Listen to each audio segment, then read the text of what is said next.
पूज्य मालिक को प्रणाम। आइए जानते हैं आज बाबूजी की युवावस्था और नौकरी के बारे में। 19 साल की आयु में मेरा विवाह मथुरा शहर में हुआ और मुझे बड़ी तुनक मिजाज पत्नी मिली। नाम था भगवती। सन 49 के उत्तरार्ध में उसकी मृत्यु हो गई। उन दिनों मुझे शीघ्र ही क्रोध आ जाया करता था, किंतु उनकी संगत से मैंने सहनशीलता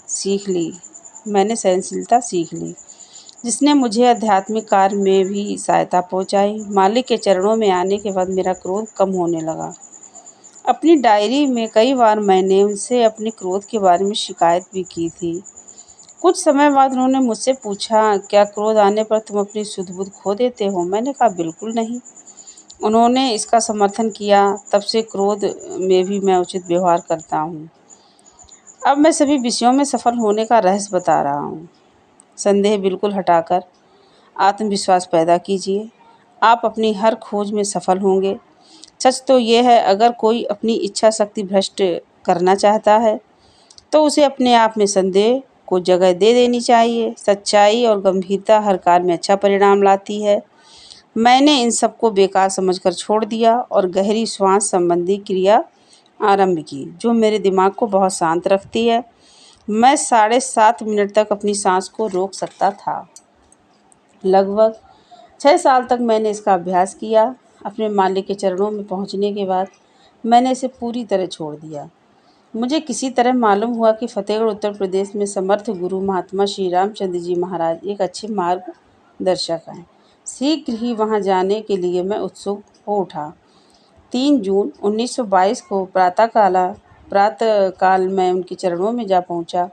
उनके निर्देशानुसार जब मैं ध्यान में बैठा तो अत्यंत संतोषप्रद अवस्था में चला गया। शीघ्र ही विचार आया कि मैंने गुरु पा लिया है। मेरे द्वारा पहले लिए गए निर्णय ने उन्हें अपना गुरु स्वीकार करने के लिए मुझे बाध्य कर दिया। वहां से लौटकर मैंने अभ्यास जारी रखा, लेकिन अधिक गंभीरतापूर्वक नहीं, क्योंकि मुझे मैट्रिक और SSLC की परीक्षा देनी थी। परीक्षा में उत्तीर्ण होने के बाद 12 जनवरी 1925 को मैंने शाहजहाँपुर की कचहरी में जज के मातहत नौकरी कर ली। 1956 में रिकॉर्ड कीपर के पद पर सेवानिवृत्त हुआ। मेरे गुरुजी भी, जो फतेहगढ़ की कलेक्टरी में नौकरी करते थे, रिकॉर्ड कीपर के पद से ही निवृत्त हुए थे। मेरे अफसर लोग, उनकी मातहती में मैंने काम किया जिनकी मातहती में मैंने काम किया, मेरे काम से अत्यंत प्रसन्न रहते थे और मेरी ईमानदारी, सच्चाई तथा अच्छे कार्य के कारण मेरा बड़ा आदर करते थे। अपने सहयोगी लिपिकों के साथ मेरा व्यवहार असाधारण रूप से अच्छा था। अपने जीवन में मैंने न्याय को हर व्यक्तिगत लाभ से सदा ऊंचा समझा। उदाहरण के तौर पर मेरा एक सहयोगी मुझसे 2-4 दिन पहले ही नियुक्त हुआ था। कुछ सालों के बाद हम दोनों 2 भिन्न खंडों में स्थानांतरित कर दिए गए थे। कुछ समय बाद एक ही ग्रेड और पद पर हम दोनों की पुनः नियुक्ति हुई, किंतु संयोगवश मेरा सहयोगी मुझसे 2-4 दिन बाद ही नई नियुक्ति पर जा सका। इसीलिए नियमानुसार वह मुझसे जूनियर हो गया।